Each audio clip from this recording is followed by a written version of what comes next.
minha vida. Máxima autoridade em meu coração. Só há um rei. Tu és o rei dos reis e Senhor dos senhores.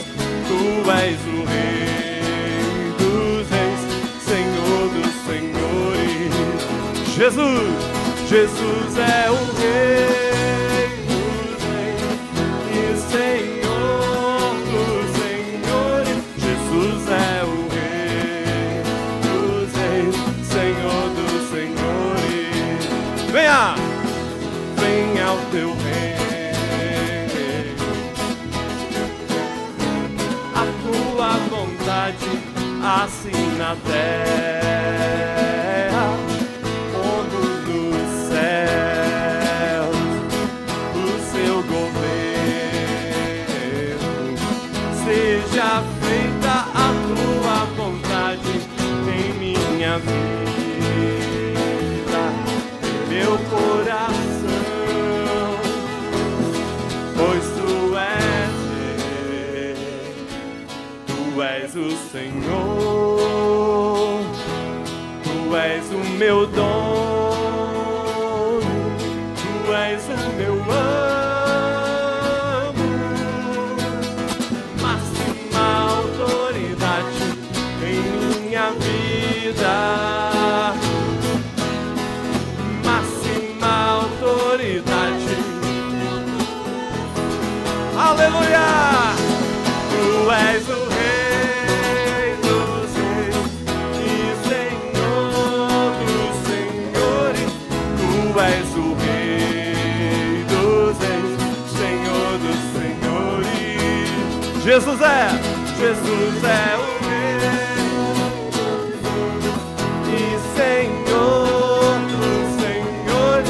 Jesus é o rei dos reis, Senhor dos senhores. Diga mais uma vez, Jesus é o rei dos reis e Senhor dos senhores. Jesus é o rei dos reis, Senhor dos senhores. Aleluia. Amém. Aleluia. Glória a Jesus. Vamos sentar, meus amados. Queria chamar o Emitian.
Ação adequada. Estávamos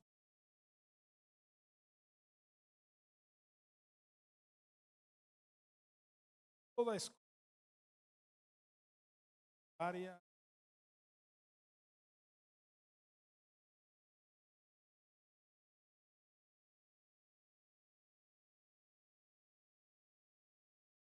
Nós precisamos programa.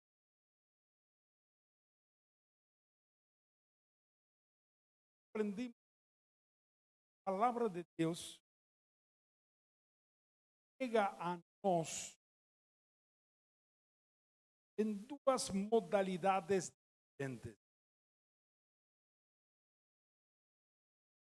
Por um lado, como mandamentos. Por outro lado, como verdades. Quando você lê a palavra e diz, amai-vos uns aos outros, o que é isso? Mandamento, verdade. Quando você lê, Jesus ressuscitou entre os mortos e o Senhor, o que é isso? Verdade, não há mandamento. Não é assim, você pode pesquisar a palavra. Chega a nós destas duas modalidades. Filhos, obedecei a vossos pais. Mandamento. Cristo morreu por nossos pecados. É uma verdade. E assim temos verdades e mandamentos, mandamentos e verdades. A esta suma de mandamentos, em grego, Novo Testamento, chama-se didaquê. E a totalidade das verdades que formam todos juntos uma verdade, chama-se querigma. Didaquê e querigma. Quando nós lemos os evangelhos,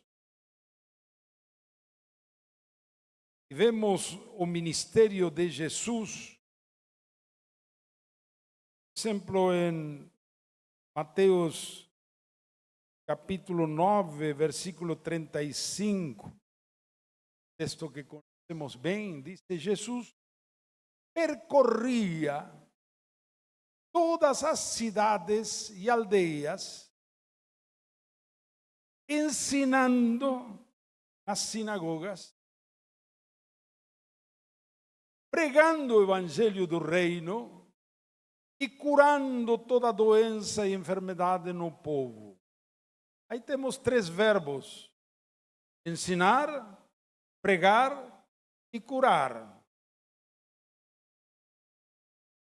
Enquanto a palavra é ensinar e pregar. O verbo ensinar em grego é didaskein, o infinitivo. Se repete em todo o Novo Testamento 135 vezes. Didaskein. O verbo pregar em grego é kerisein. Se repete 61 vezes. Também equivale ao verbo anunciar. O verbo didaskein provém o substantivo didaquê, que aparece no Novo Testamento 30 vezes o substantivo, 135 como verbo.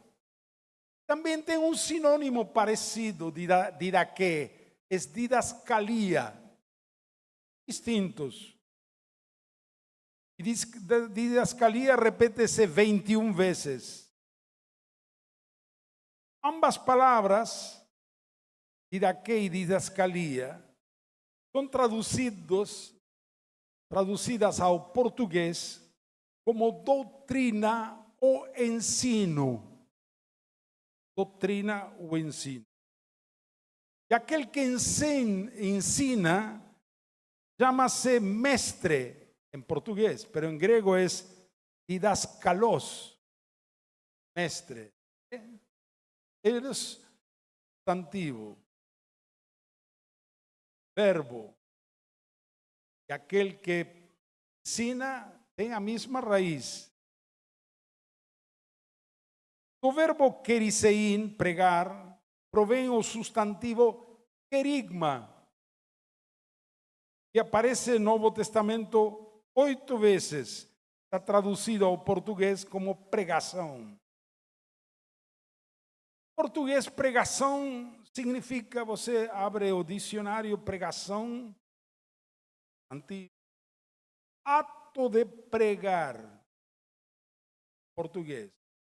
Mas em grego, querigma, só o ato de pregar, sino o conteúdo da pregação. Também chama-se querigma. Então, vamos agora falar um pouco sobre didaquê e depois sobre querigma.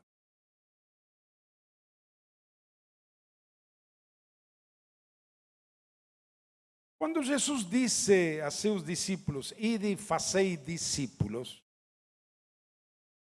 ele também explicou como.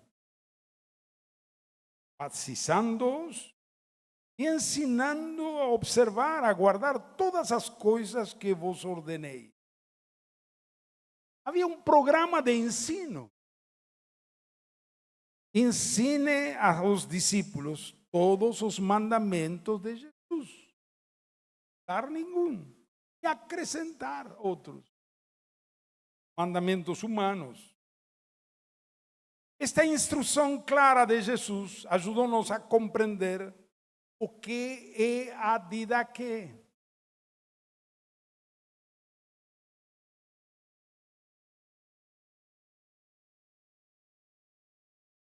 Traduzido nas Bíblias, espanhol, doutrina, português, doutrina. No seminário onde eu estudei em Buenos Aires, uma das matérias que nos ensinavam chamava-se doutrina cristã. Mas, na realidade, segundo o seu conteúdo, era teologia sistemática. Não tem nada que ver com o que o Novo Testamento chama doutrina.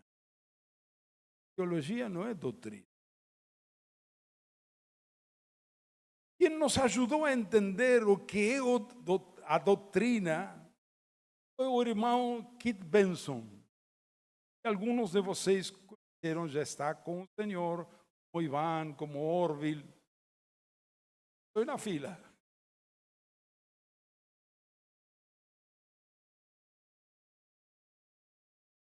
E nos ensinou assim, em seu estilo tão prático. Nos contou que uma vez alguém se aproximou a ele, perguntou: irmão Benson, qual é a sua doutrina? Ele respondeu: nossa doutrina é que os filhos obedeçam aos pais. E que o marido ame a sua esposa e não seja duro com ela. A doutrina é que ajudemos aos pobres em suas necessidades. Que possamos perdoar quem nos ofende. Não, irmão, você não entendeu minha pergunta. Sim, entendi perfeitamente. Acontece que você está usando erradamente a palavra doutrina. Doutrina, segundo a Bíblia, são os mandamentos de Jesus e dos apóstolos. Segundo o Novo Testamento, doutrina é o que Jesus ensinou naquilo que chamamos erradamente Sermão da Montanha. Por que digo erradamente? Aquilo não era um sermão, era doutrina. A montanha pode ser a montanha, uma casa, um vale secundário. Por que posso fazer esta afirmação? Aquilo que chamamos Sermão da Montanha, está em Mateus capítulo 5, 6 e 7. No final dos seus ensinamentos, Mateus 7, 28, dice así. Cuando Jesús acabó de proferir estas palabras, ¿cuáles palabras? Está en Mateo 5, 6 y 7. Estaban las multidões maravilhadas da sua doutrina. Porque falava como quem tem autoridade, não como os escribas. Así que estos 3 capítulos, Mateo 5, 6, 7, según el mismo texto bíblico, deberían ser intitulados A Doutrina de Jesús. Ele explicou em João que não é dele, é do Pai. A doutrina que eu falo não é minha. O Pai que me enviou é dele. Então, doutrina não é teologia. Não é o credo específico de uma denominação específica.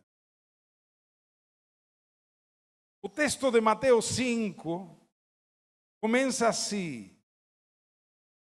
Vendo a multidão, viu ao monte, sentando-se, aproximaram-se dele os seus discípulos, e abrindo a boca, ele os ensinava, dizendo.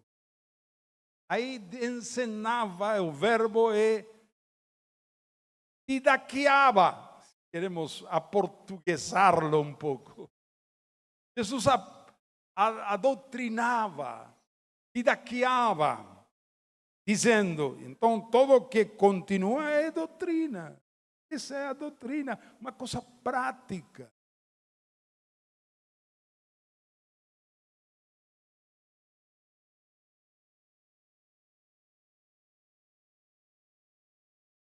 Jesus falou, minha doutrina não é minha, mas de aquele que me enviou.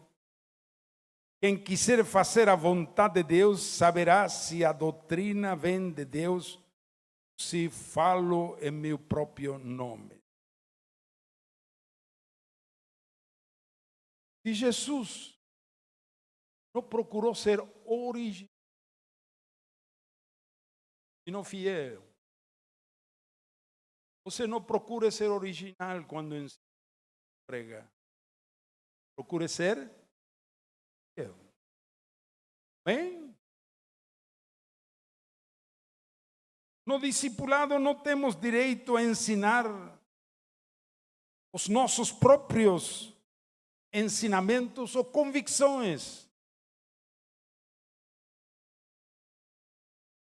Discipular é ensinar com total fidelidade a doutrina de Jesus, que é a doutrina do Pai, com os mandamentos que nos ensinam a viver de acordo com a vontade de Deus. Jesus se esvaziou, someteu-se em tudo ao Pai. Em João 17, 8, se reporta ao Pai dizendo,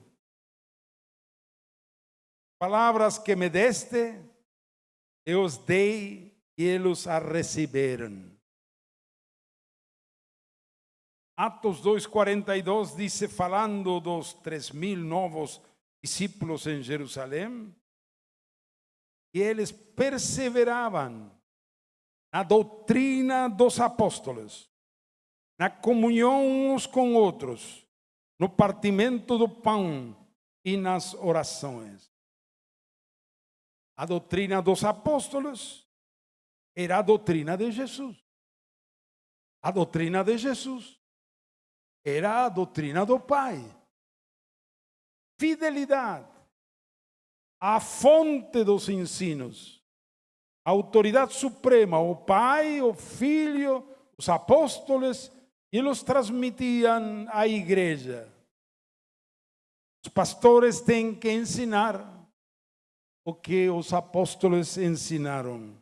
Temos que ser fiel, ensinando a guardar todas as coisas que vos tenho ensinar. Eu quero agora señalar rapidamente as 15 características da didaquê. 15 características. A primeira, a didaquê consiste basicamente nos ensinos, instruções e mandamentos que revelam a vontade de Deus para todos os homens, para toda a humanidade. Amarás a teu próximo como a ti mesmo, exemplo. Não julgueis para não sejais julgados. E porém não perdoares aos homens suas ofensas, tampouco vosso Pai perdoará as vossas ofensas. São ensinos, mandamentos. Segunda característica, a didaquê é simples e clara. Filhos, em tudo obedecei a vosso Pai, pois fazê-lo é grato diante do Senhor. Bendicei a quem vos maldice, orai por los que vos caluniam. Quem repudiar a sua mulher e casar com outra, comete adultério. Claro. E aquele que casa com a mulher repudiada pelo marido, também comete adultério. Terceira característica. Ordena a relação profunda do homem com Deus, consigo mesmo e com seu próximo. Amarás, pois, ao Senhor teu Deus de todo o teu coração, de toda a tua alma, de todo o teu entendimento e de toda a tua força. Relação com Deus. Consigo mesmo. Ninguém busque o próprio interesse e si de outro. Nada façais por partidarismo ou vanglória, mas por humildade, considerando cada um aos outros superiores a si mesmo. São mandamentos. Quarto, seu tom é geralmente imperativo. Os diferentes modos verbais, tom é imperativo. São mandamentos, não são conselhos que Jesus anda e revela a vontade de Deus. Quinto, exige obediência. O mandamento tem que ser obedecido. Todo aquele, pois, que ouve minhas palavras e as pratica, será comparado a um homem prudente que edificou a sua casa sobre a rocha. 6. Abrange todas as áreas da vida. Família, trabalho, sexo, dinheiro, adoração, serviço, relações humanas. 7. A didaquê é um corpo definido e completo de ensinos, não interminável. Ensinando a guardar tudo. Pablo, depois de 3 anos, seu ministério em Éfeso, disse aos presbíteros de Éfeso: portanto, eu vos protesto no dia de hoje que estou limpo do sangue de todos, porque jamais deixei de vos anunciar todo o desígnio de Deus, todo o conselho de Deus. Já passei tudo.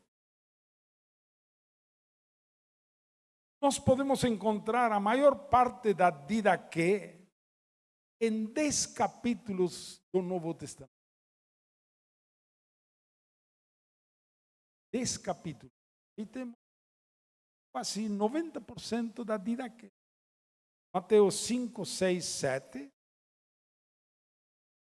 Efésios 4, 5, 6. E Romanos 12, 13, 14 e 15. Esse capítulo. Quase o Adidaquê. Uma coisa interminável. Um programa definido. Você pratique Mateus 5, 6, 7 e você vai ser santo.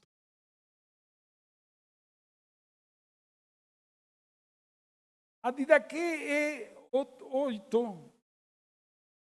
É cristocêntrico. Pois Cristo é a fonte e o modelo de toda a Adidaquê. Jesus foi a encarnação de todos os seus ensinos. Tomai sobre vós o meu jugo e aprendei de mim, porque sou manso e humilde de coração. E achareis descanso para vossa aprender de mim. Por isso muitos mandamentos acrescentam. Amai-vos uns aos outros como eu te amado. Perdonai como Deus nos perdoou. Como eu lavei os pés, você também tem que fazer o mesmo. Cristocêntrico. 9.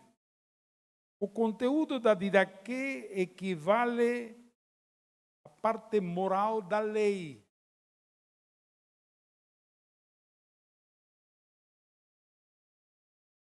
Parte moral da lei, os mandamentos, 10 mandamentos. Levítico capítulo 19. Décima característica. O objetivo da Didaquê é tornar-nos semelhantes a Jesus. Esse é o objetivo. 11. A palavra de Deus, portanto, é palavra de Deus. A Didaquê é palavra de Deus. Portanto, é imutável.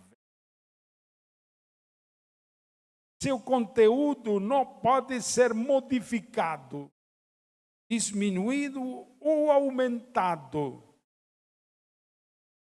Passará o céu e a terra, porém as minhas palavras não passarão, falou Jesus. Número 12. É universal. E os mandamentos revelam a vontade de Deus para todos os homens e mulheres de todas as gerações até o fim do mundo. 13. Seu conteúdo não se impõe pela lógica, senão pela autoridade de Jesus. A aparente ilógica de seus mandamentos está escondida a sabedoria de Deus para sarar os males que adoecem a sociedade.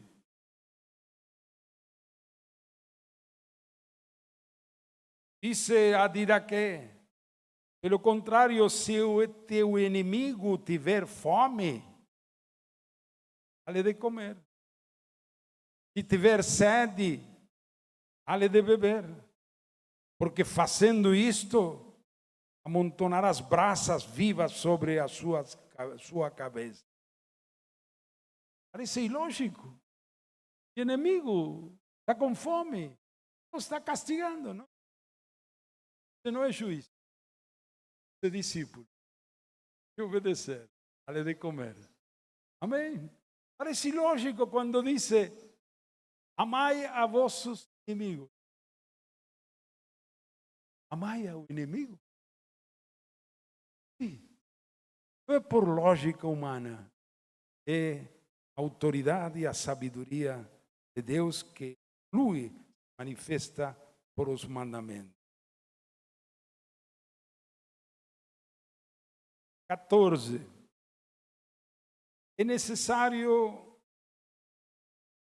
obedecê-la, vivê-la, propagá-la. As coisas nesse ordem: ser, viver e propagar, ensinar. Os conhecem, mas não vivem, pregam. Que será assim: ser, ver e ensinar, comunicar a outro. Esse ordem. 15. Somente podemos obedecer a Didaqué pelo poder do Espírito Santo em nós. Não é nossa força, como Pablo explica muito bem em Romanos capítulo 7.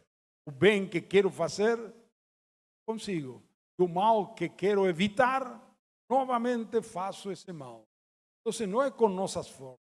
Mas depois de Romanos 7, de explicar a impossibilidade humana de obedecer à vontade de Deus, vem o glorioso capítulo 8, onde, andando no Espírito, nós nos tornamos mais que vencedores em Cristo Jesus. Amém? Muito bem. Agora passamos à segunda parte, o querigma apostólico.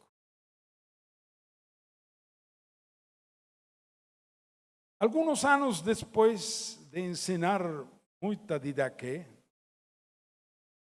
a formação dos discípulos, vimos que estava desequilibrado, estava faltando mais querigma entre nós. E aí foi onde Deus nos equilibrou. O Didaqué muito pesado. Tem que ser equilibrado com o querigma. Vou explicar.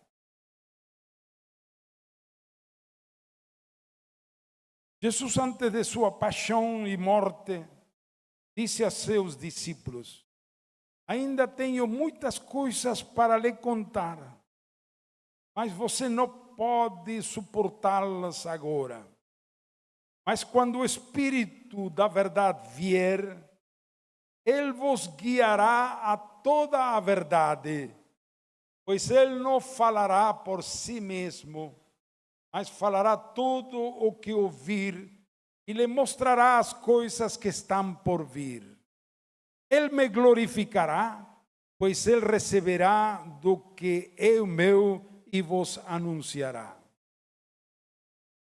Segundo Jesus, o papel do Espírito Santo seria revelar aos discípulos a verdade plena sobre Jesus, pessoa de Jesus, a obra de Jesus.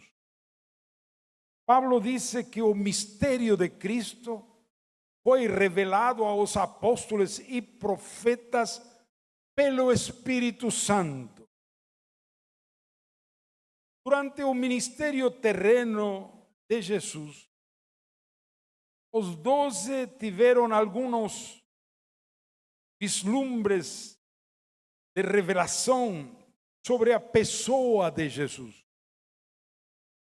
Por exemplo, quando Pedro declarou: "Pois o Cristo, o Filho de Deus vivo", imediatamente Jesus lhe esclareceu a Pedro que essa revelação veio do Pai.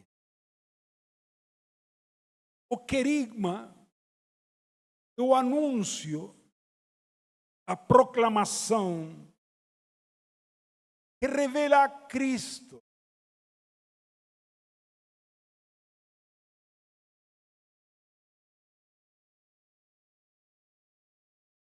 A compreensão dos discípulos antes de receber o Espírito Santo sobre Jesus era parcial e até mesmo flutuante. Às vezes eles acreditavam e outras vezes duvidavam. Mas eles não tiveram a revelação completa e total sobre Jesus até receberem o Espírito Santo no dia de Pentecostes. Só então o véu foi removido deles e eles tiveram pleno conhecimento de quem é Jesus. O mistério de Cristo foi revelado a eles. O Novo Testamento define esta proclamação desta verdade como querigma. Português traduzido pregação, já falamos.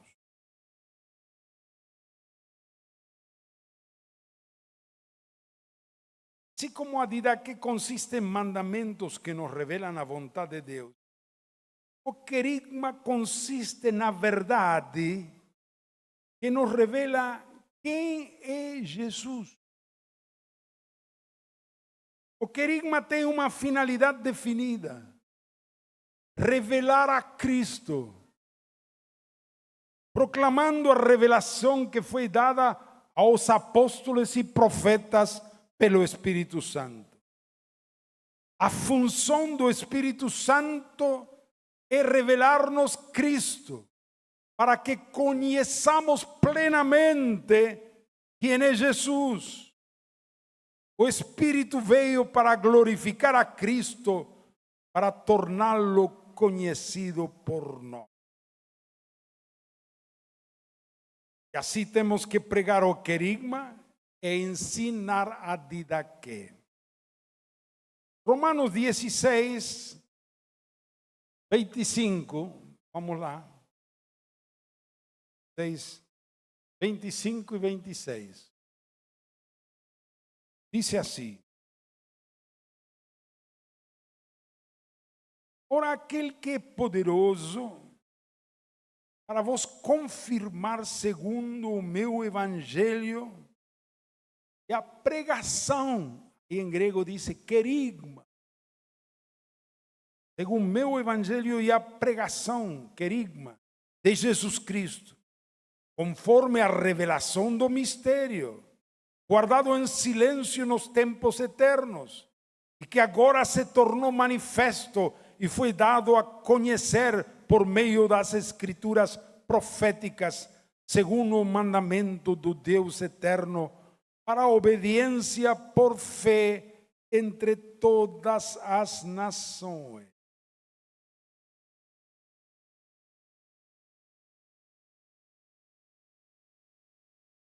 Algumas considerações acerca do querigma. Segundo este texto, deixe este texto aí, o querigma equivale ao evangelho. É uma boa notícia.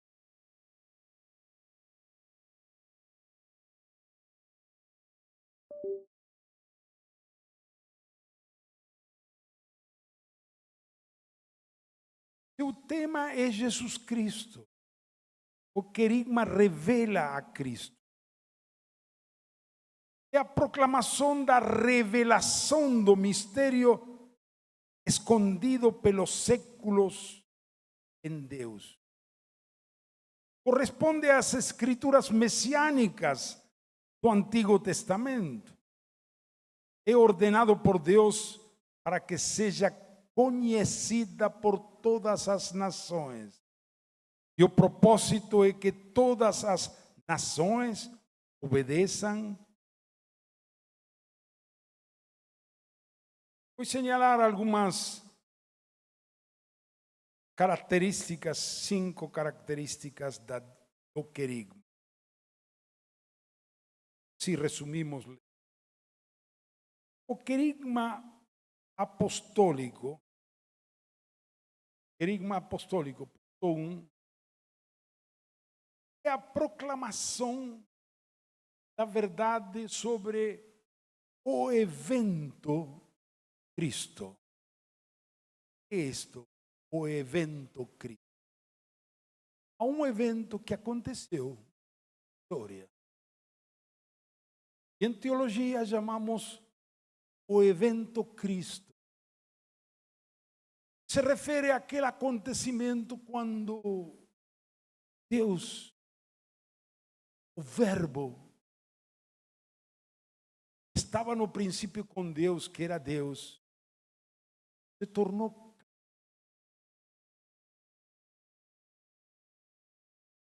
Que acontecimento extraordinário. Nació de una mulher, sendo ela virgem, concibió pelo Espírito Santo. Esse menino nasceu, cresceu como qualquer menino. Chegou a idade de 30 anos com seu ministério. Foi tentado em todo, igual que nós. Nunca pecou. Finalmente foi crucificado.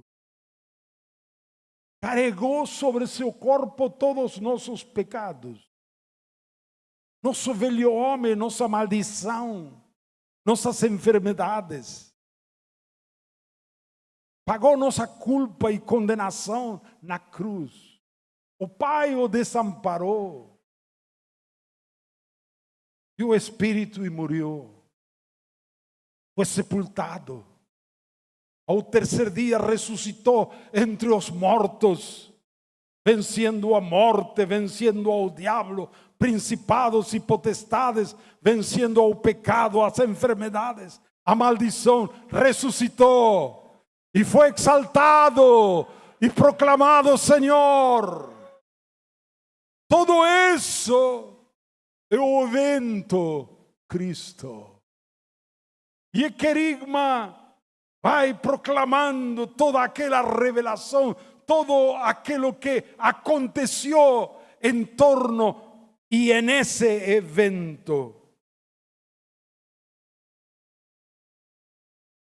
Então, no querigma temos a encarnação do Filho de Deus, a grande obra da redenção, a gloriosa exaltação de Jesus como Senhor e o derramamento do Espírito Santo e o surgimento da igreja. Todo esse evento, Cristo, é o que proclama o querigma. Amém? Segunda característica do querigma. O núcleo central do querigma é a proclamação do que sucedeu na morte e ressurreição de Cristo na dimensão espiritual. Nesse acontecimento único de morte e ressurreição de Cristo, ocorreram algumas coisas em duas dimensões. A primeira foi a dimensão física e visível. E a segunda, a dimensão espiritual e invisível. A dimensão física foi vista e relatada pelas testemunhas principais e registrado principalmente nos 4 evangelhos. A dimensão física. As pessoas que presenciaram a crucifixão de Cristo viram somente a dimensão física. A cruz, um homem crucificado, o sangue, a agonia, a sepultura, a dimensão física. Porém, a obra espiritual foi presenciada por uma só testemunha. Deus, o Pai, única testemunha do que realmente aconteceu na cruz, na dimensão espiritual. A ele se refere Paulo em 1 Coríntios 2:1, quando disse: irmãos, quando fui a vós, não fui com sabedoria humana, sino para anunciar-os a testemunha de Deus. O querigma é esse anúncio, o que o Pai viu acontecer na cruz. Que viu o Pai? O Pai, 700 anos antes, revelou ao profeta Isaías.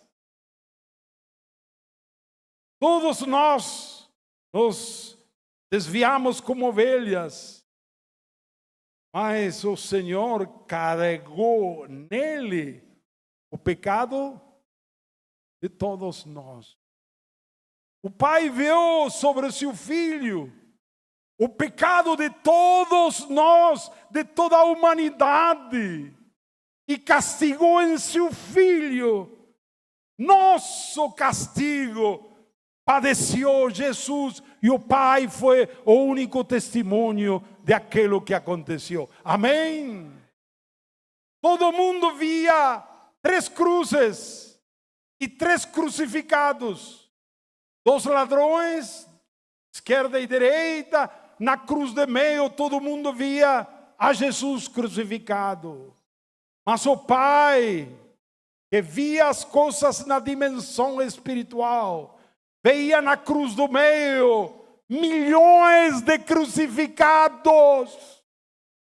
Você foi crucificado junto com Cristo naquela cruz. Eu fui crucificado. Amém? Sabendo isto, que nosso velho homem foi crucificado juntamente com Ele. Isso é querigma, o testemunho do Pai. E assim o Pai viu que quando Ele foi sepultado, nós fomos sepultados. Quando ressuscitou, nos ressuscitou juntamente com Ele. E juntamente com Ele nos assentou nos lugares celestiais. Louvado seja o Senhor. Aleluia!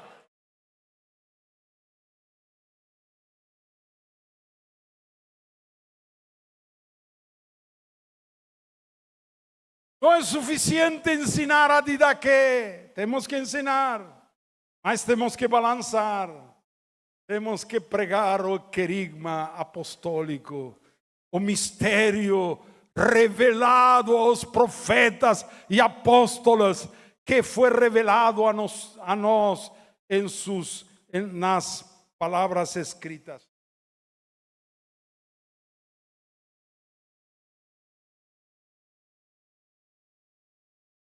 Irmãos queridos, terceira característica, eu já estou pregador. Terceira característica, no querigma há poder. Dinamis é a palavra. O querigma é o poder de Deus para a salvação e transformação dos que creem. Amém.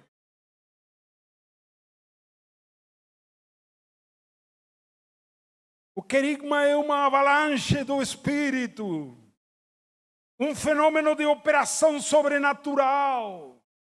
Nele há Espírito, neuma, e poder, dinamis. O proclamador não deve ser um repetidor mecânico da mensagem, sino um homem que arde pelo Espírito e proclama a verdade de Deus pelo testemunho do Espírito em seu interior. Amém?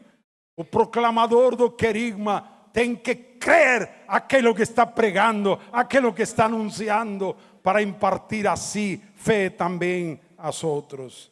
Louvado seja o Senhor. O querigma apela à fé. A didaquê apela à obediência, exige obediência. O querigma é fé, mas crer que Deus anuncia. Quando alguém ouve a verdade e crê, crer é receber a verdade. Está recebendo a verdade. A verdade não é um conceito. A verdade é uma pessoa. Eu sou o caminho, a verdade. Quando você crê a verdade, você está recebendo uma pessoa. Cristo entra y nos muda, nos transforma. Recibimos verdad y recibimos Cristo. O querigma provoca fe, infunde fe, vida, graça, poder, libertação, cura, salvação, transformação. Louvado seja o Senhor. O querigma proclama que tudo já foi feito pela morte e ressurreição de Cristo. Você não tem que crucificar seu velho homem. Nunca conseguirá. Você tem que crer que seu velho homem já foi crucificado. E quando você crê, você é liberto de aquele corpo de pecado para não servir mais ao pecado como escravo. E você vive na liberdade gloriosa dos filhos de Deus, como Pablo que declara: com Cristo estou juntamente crucificado e já não vivo eu, mas Cristo vive em mim. É Cristo que vive em mim. Não sou eu quem perdoa, é Cristo em mim. Não sou eu que ama ao inimigo, é Cristo em mim. Amém? Não eu que sou amável, humilde, é Cristo em mim. A vida cristã não é uma imitação de Cristo. A vida cristã é Cristo em nós. Amém? Essa é a proclamação do querido. Aprove a Deus salvar os que creem pela loucura da pregação. Você onde está agora?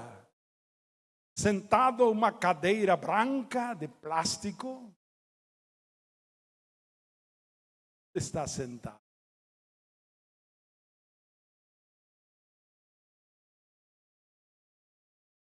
Sua vida seria miserável se você está sentado numa cadeira branca. Mas você, em seu espírito, é um com Cristo. Você está sentado com Cristo em lugares celestiais. Louvado seja o Senhor. Amém. E se Cristo vive em mim, eu estou nele. Isso proclama o querigma. Então posso declarar também como Pablo: tudo eu posso aquele que me fortalece. Amém? Declara comigo, a ver, com força. Tudo. Quanto? Aleluia! Que bom, querigma trouxe para nós equilíbrio no discipulado. Louvado seja o Senhor. Quinto, querigma, como a didaquê, é palavra de Deus. Juntos, querigma e didaquê formam o logos. A palavra logos está traduzida palavra. Querigma mais didaquê, juntos, é o logos. Que é logos? Cristo. No princípio era o logos. E o logos era com Deus. E o logos era... Louvado seja o Senhor. Essa palavra, querigma didaquê, é Cristo em nós. Louvado seja.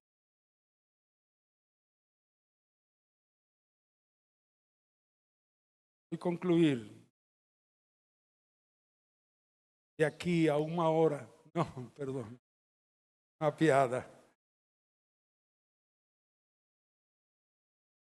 10 minutos. Acho.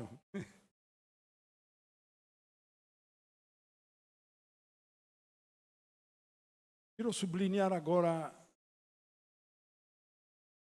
o aspecto. Já foi mencionado, mas quero enfatizar. Querigma revela pessoa de Cristo. Quem é Jesus? y a obra de a obra de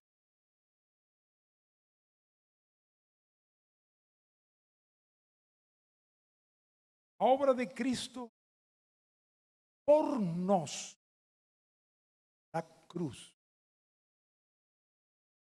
na redenção. A obra de Cristo hoje em nós, pelo Espírito Santo. A obra de Cristo entre nós, tornando-nos igreja. A obra de Cristo através de nós, nossa missão no mundo. Vou repetir, estão os 4 aí. A obra de Cristo por nós, a cruz, a morte, a redenção, a ressurreição, a obra de Cristo por nós. Hoje, a obra de Cristo em nós, pelo Espírito Santo. A obra de Cristo entre nós, tornando-nos igreja. E a obra de Cristo através de nós, nossa missão no mundo. Tudo isso é o conteúdo do querigma. Os discípulos precisavam conhecer, e ver e comunicar aos outros toda a didaquê, todo o querigma. Ambas coisas são essenciais para a transformação das nossas vidas, famílias, comunidades, para a transformação das nações.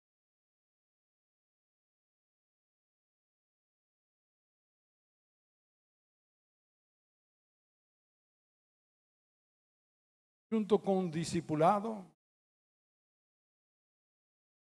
Deus nos mostrou que a igreja tem que funcionar nas casas.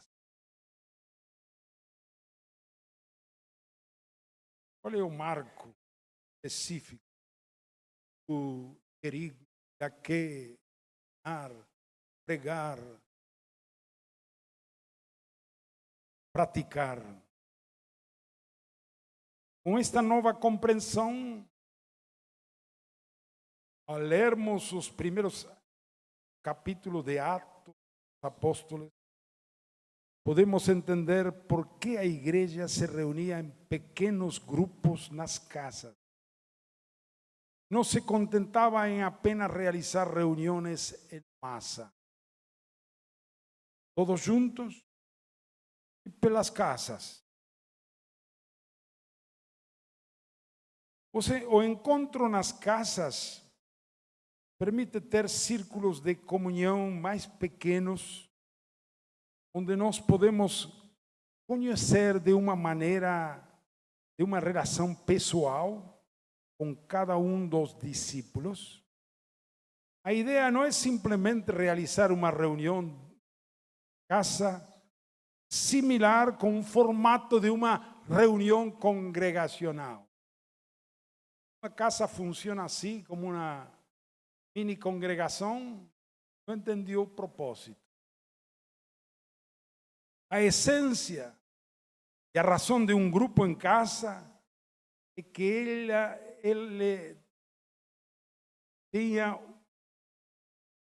a dinâmica de um grupo de discípulos, onde tem que haver interação.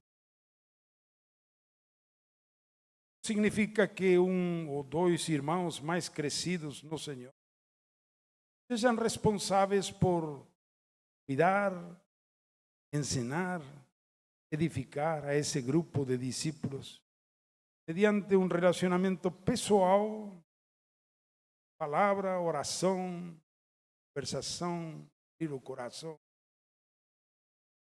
Desta forma a igreja cresce, não apenas numericamente, mas também em qualidade.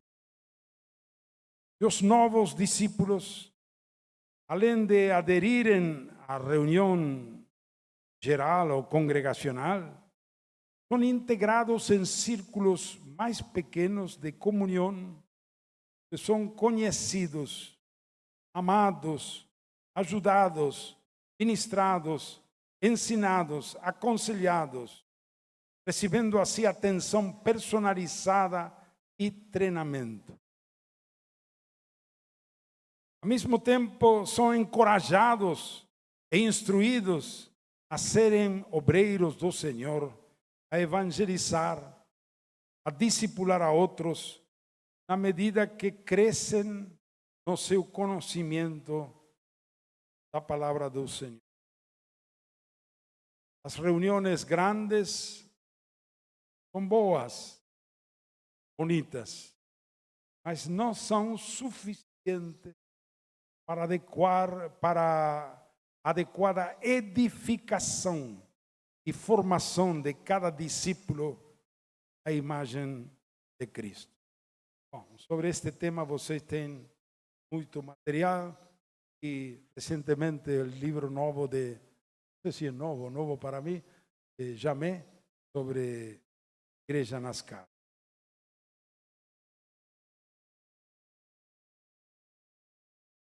Meus irmãos, para concluir, qual foi o segredo dos cristãos dos primeiros séculos? Conseguiram virar a história das nações.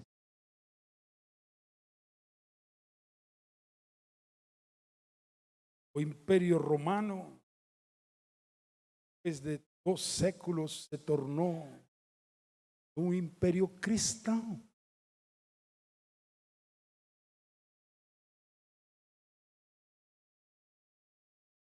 Qual foi o segredo deles? Eles tinham a força de uma convicção absoluta.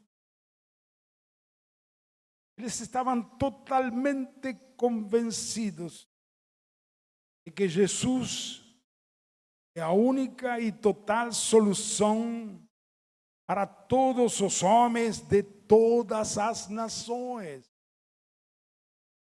Impulsionados por esta convicção, lançaram-se com determinação e fé a tarefa de fazer discípulos a todas as nações.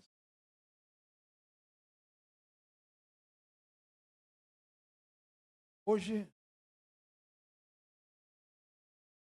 os primeiros cristãos não estão, mas estamos nós. Temos a mesma convicção deles.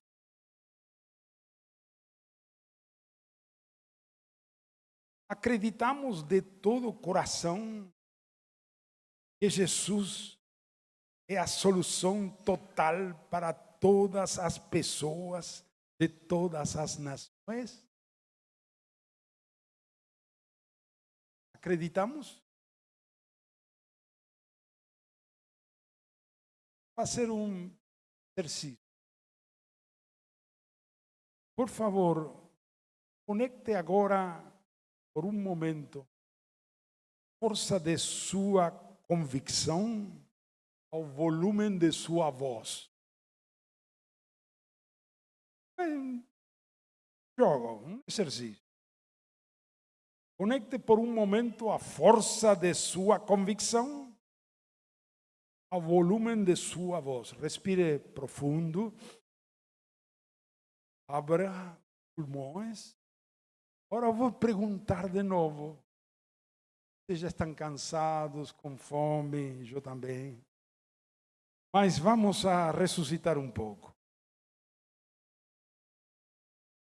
Você acredita, atenção, que Jesus é a única solução total para todas as pessoas de todas as nações? Aleluia! Muito bem, você tem que manter essa convicção.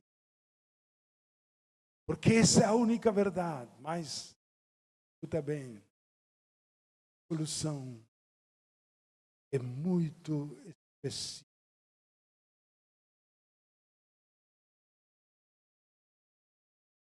Qual é a solução? Ide? Sei? Hein? Não evangélicos, não católicos, não crentes, discípulos. Só assim o Brasil vai mudar. A Argentina vai mudar. Latinoamérica e o mundo todo vai mudar. Se obedecemos com fidelidade as palavras de Jesus. Ide, fazei discípulos, proclamando o Evangelho, o querigma, e ensinando a didaquê de Jesus. Louvado seja seu nome. Vamos a bater palmas e aplaudir a Jesus.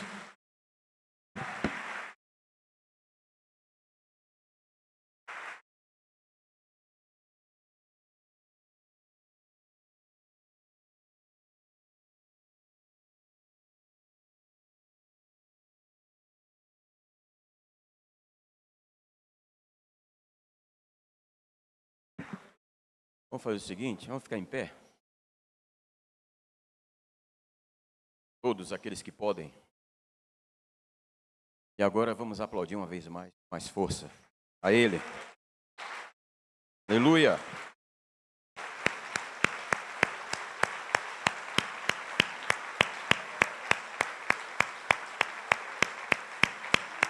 Obrigado, Senhor. Aleluia.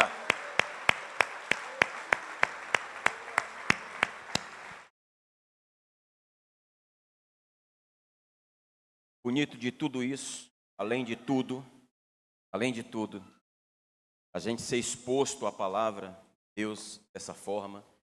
Bonito de tudo isso é que Ele disse que estaria conosco todos os dias e Ele está aqui com a gente hoje, presente. Amém? Graças a Deus. Obrigado ao Senhor, obrigado Imitian por essa revisão oportuna e necessária para que a gente se mantenha apegados às verdades eternas que temos recebido ao longo da nossa história. Amém? Nós vamos sair já para almoço, mas eu quero terminar cantando, reafirmando aquilo que a gente ouviu. Mas só 2 avisos rápidos. Porventura você não pegou ainda o seu crachá? Faça isso. Descendo agora para o almoço, você pode pegar, está ali na recepção do hotel. Uma coisa que alguns irmãos têm perguntado, alguns irmãos, sobre a transmissão. A gente não está transmitindo ao vivo. Acho que para compartilhar link com alguns conhecidos, né? O que está sendo feito? As reuniões estão sendo gravadas. Toda reunião, inclusive, claro, sobretudo a palavra. Depois elas vão ser disponibilizadas. Tá bom? Para aqueles que estão na dúvida, pedindo link para passar para alguém para transmissão ao vivo, a gente não está fazendo isso, tá? Eu quero orar. Depois de aplaudir ao Senhor, nós vamos cantar, mas eu quero orar agradecendo a Deus.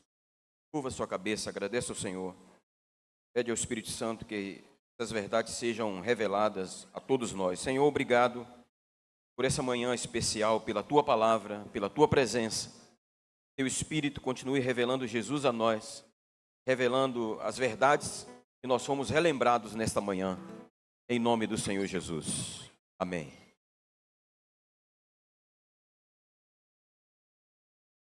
Bem, amado, só um aviso aqui. A gente está conversando, eu estava conversando com o pessoal do hotel. Para os irmãos terem ideia, nós estamos aqui hoje, tarde, praticamente chega todo mundo. Nós estamos mais ou menos em torno de 404, 405 adultos. Mais 80 crianças. Então são 480 pessoas. 480 pessoas chegar às 18 horas na porta do restaurante, vai ser muito complicado. O que nós estamos, por ser com o Jamie agora, da gente fazer algo diferente. Então, o que nós vamos fazer? A reunião da tarde, às 18 horas, que é a reunião dos grupos, das 17 horas, que é a reunião dos grupos, do grupo 1 ao grupo 15, nós vamos começar às 17 horas. Do grupo 16 ao grupo 30, vai começar às 17h30. Por quê? Porque nós vamos ter essa meia hora, terminando o primeiro 15 grupos, já desce para ir jantar, então nós vamos ter meia hora até o outro grupo terminar a reunião. Pode ser assim? Isso. Também não pode, Oswaldo está falando aqui, não dá para ficar sentado lá só conversando, esperando, porque tudo vai ser meio rápido, né? Então como a gente tem bastante gente, para você ter uma ideia, amanhã nós temos mais 30 jovens dos seguidores que vão almoçar e que vão jantar também amanhã. Então vai aumentar mais o número de pessoas. Então nós vamos fazer isso. Então você que está no grupo do 1 ao 15, das 17 às 18 horas, o tempo de oração. Do grupo 16 ao grupo 30, das 17h30 às 18h30. Tá bom? Aí a gente vai dar, para a gente poder equilibrar a questão da nossa refeição.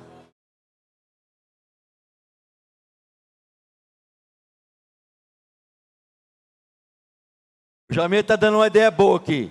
Hoje, o grupo do 1 ao 15 jejua. E amanhã o outro grupo... Outra coisa, hoje à noite vai ter, após a reunião, nós vamos ter o coffee break lá. E à tarde, ali na recepção, em frente da recepção, vai ter um café, vai ter bolo, vai ter à tarde ali para você comer alguma coisa, talvez até antes de você participar da reunião. Tá? Então nós vamos... Já conseguimos, já acertamos alguns detalhes em relação ao nosso dia de hoje. Amém? Então não esqueça, os líderes, não esqueça do horário, tá? Para a gente não congestionar o refeitório.